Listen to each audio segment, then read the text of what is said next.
ಇವತ್ತಿನ ಸಂಚಿಕೆಯಲ್ಲಿ ನಾವು ಬೋಟ್ ಪೋಸ್ ನವಾಸನ ಇದನ್ನ ಯಾವ ರೀತಿ ಮಾಡಬೇಕು ಅನ್ನೋದನ್ನ ನೋಡೋಣ.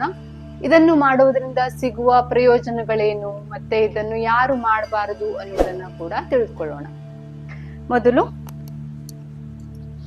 ಹೀಗೆ ಬನ್ನಿ, ಈ ರೀತಿ ಬೆನ್ನನ್ನ ನೇರವಾಗಿರಿಸಿ ಕಾಲುಗಳನ್ನ ಈ ರೀತಿ ಕೈಯಿಂದ ಹಿಡಿದುಕೊಂಡು ನಿಧಾನಕ್ಕೆ ಇನ್ಹೇಲ್ ಮಾಡ್ತಾ ಮಾಡ್ತಾ ಇನ್ಹೇಲ್,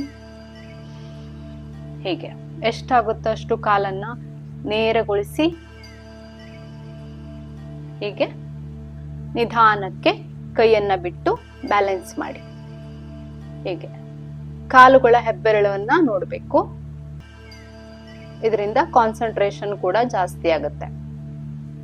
ಹೀಗೆ ರಿಲ್ಯಾಕ್ಸ್.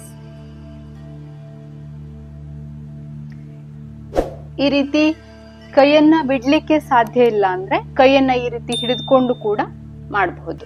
ನಿಧಾನಕ್ಕೆ ಹೀಗೆ ಸ್ಥಿರವಾಗಿ ಇರಬೇಕು. ಹೀಗೆ ಸ್ವಲ್ಪ ಅಭ್ಯಾಸವಾದ್ಮೇಲೆ ನಿಧಾನಕ್ಕೆ ಕೈಗಳನ್ನ ಬಿಡ್ಬೋದು. ರಿಲ್ಯಾಕ್ಸ್.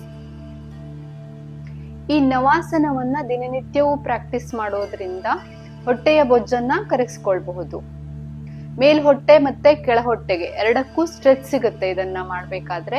ಇದರಿಂದ ಹೊಟ್ಟೆಯ ಬೊಜ್ಜು ಕಡಿಮೆ ಆಗುತ್ತೆ ಮತ್ತು ಇದು ಏಕಾಗ್ರತೆಯನ್ನ ಕೂಡ ಜಾಸ್ತಿ ಮಾಡುತ್ತೆ. ನಾವು ದೇಹವನ್ನ ಸಮತೋಲನ ಅಂದ್ರೆ ಬ್ಯಾಲೆನ್ಸಿಂಗ್ ಮಾಡ್ತಾ ಇರ್ಬೇಕಾದ್ರೆ ನಮ್ಮ ಏಕಾಗ್ರತೆ ಇದರಲ್ಲಿ ಜಾಸ್ತಿ ಆಗುತ್ತೆ.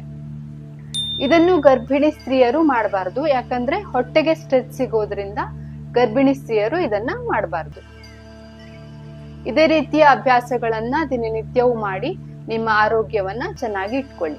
ನಮಸ್ಕಾರ.